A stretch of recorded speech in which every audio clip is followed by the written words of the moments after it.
important thing is that each of the letters that meanings that we've determined for the names of the letters is completely consistent with the traditional teaching about the name of the letter. When we say that the letter Pei, for instance, means mouth, and that's what the Hebrew tradition says it means, we can look on our chart and we see that the letter Pei on the chart means to swallow or to engulf a volume. That's the function of our mouth. It swallows or engulfs a volume, the letter Pei. When we say the letter Samach, Samach literally means to support. Well, if we look at our chart, we find that Samach is related to the golden mean unfurlment principle, which is a fundamental support for this reality. It's an unfurlment principle. We could go through the whole alphabet that way, and the charts are there, and you can see them. What I'm going to show you now is something most extraordinary and really interesting, I think, and that is the sequence of hand gestures that give you the letters of the alphabet in alphabetical order, with each gesture, the natural meaning of the gesture being the meaning of the letter that enables you to see that letter. The gesture enables you to see the letter when you're looking at it. I'll go through that again. I think I got a little confused in saying it, but we'll do it. And we're going to find that those gestures and those meanings are consistent with the chart and with the traditional meaning. And the motion I'm going to show you, and this is very important, this is not to be taken as a final determining path that I'm going to show you. There could definitely be changes and corrections, modifications and improvements. It should be a smooth, dynamic flow. Also, I'm only going to show you the letters in alphabetical order, Aleph to Beit to Gimel to Dalet to Hey to Vav, etc. If you're reading a text, you have to go between any letter and any other letter.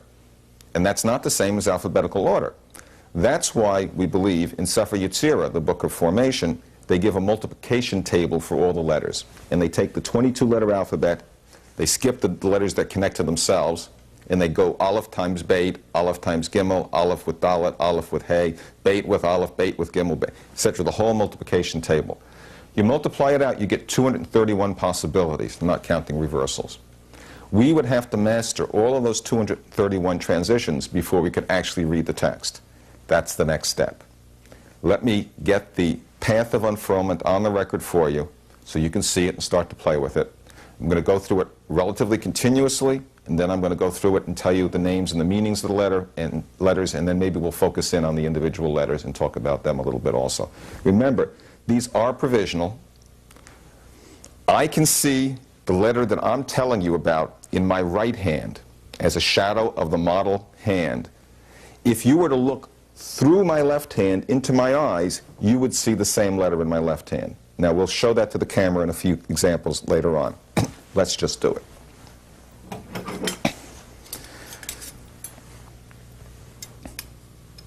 Okay, here are the hands in my hand.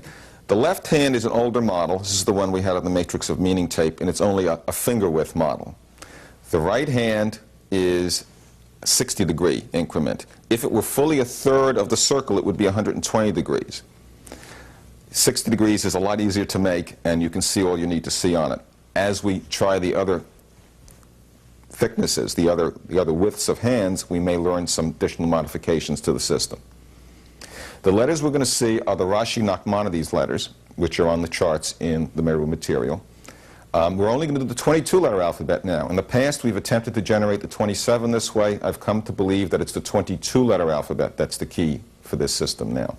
And so we're going to go through the 22 letters and leave the finals for another time. The finals appear on the hypersphere in the idealized 27-letter set.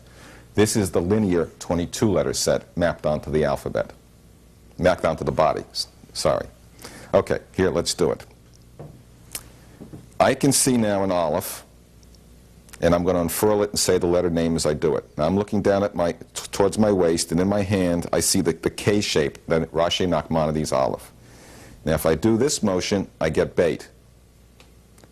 Gimel, Dalet, Hey, Vav, Zion, Chet, Tet, Yud, Chof, Lamed, Mem, Nun, Samech, Ayin, Pei, Tzadi, Kuf, Resh, Shin, Tav. I'm going to go through it again. Aleph, Beit, Gimel, Dalet, Hey, Vav, Zayin, Chet, Tet, Yud, Chuf, Lamed, Mem, Nun, Samech, Ayin, Pei, Tzadi, Kuf, Resh, Shin, Tav. Now you'll notice I did it with my eyes closed. It's actually easier to do with your eyes closed. And once you've done it for a while, there's no need to even have the model. These are not to be taken as some sort of an idol that is a special thing. This is simply an aid to doing the exercise, which is itself nothing but an aid to doing the meditation. We're not attempting to put forward some sort of new pagan idol of the sacred hand or something. This is definitely not the idea here. Let me do it again, and this time I'll do it more slowly, and I'll tell you about each letter. And perhaps we'll be able to come in on some of them, because I'll do it slowly enough. The first letter, Aleph, and maybe I can hold it up so the camera can see it. If I hold this square to the screen, now you can't look down from my eyes, so I'll have to hold it a special angle for you. But I think you'll find that if you just clip off the top here, that looks like the K-shaped Aleph. And again, you'll find that in the Shadowgram book.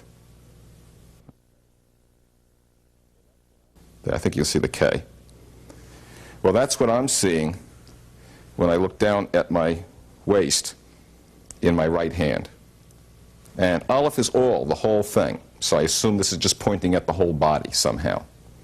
Then Beit means to break open, to birth. And so I've got my knees bending, Baruch. My knees are bent, and my hands are open as if I'm birthing. And if you were to look in my left hand, you would be able, if we hold it just so, and again I'll have to tip it some for the camera. If I can do it. No, I'm losing it here. Let's take the time to do it though. I want to show you the Rashi Nachmanides date, and you should be able to see it there. If you look at the table, you'll see that looks very much like the Rashi Nachmanides Beit shape. Okay.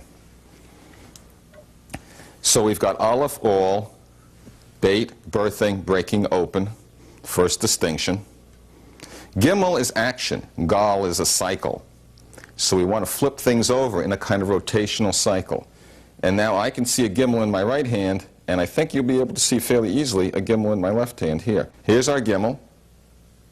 Now I'm going to pull apart and face down, and I've got Dalet, and Dalet means to pour down, and I've got limp wrists here, and in my right hand I see a Dalet.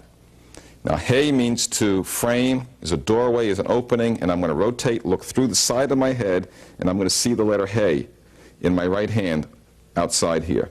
Now I can't really, if I turn my head I'll see the Hey, but I don't have to do that because of the way my eyes work, the way my hands work. I can see in my mind's eye through my head. And there you can see on the camera the letter Hey that I'd be seeing. Now Vav means a pin, and a connect, a string of vertebrae, a golden mean unfurlment. The Vav is going to be this part of the Hey, but right over my spine, behind my head. And literally I can see this through the back of my head. I see the shape Vav in my thumbs pointing down below my head. Now Zayin, the next letter, means to project. So I come over my head, and I make a projective motion. And if the camera will go to my left hand, you will see the Rashi Nachmanides Zayin rather clearly done there. Just forget about my fingers. Just look under my thumb part. It's this part here.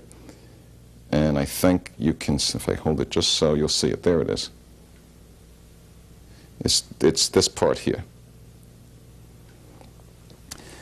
And that's my Zayin, projecting forward. Zayin, projectiveness, off the matrix chart. That's the meaning. Zayin is a grain, to go on, to grow, to gain. Chet means to encircle or to surround.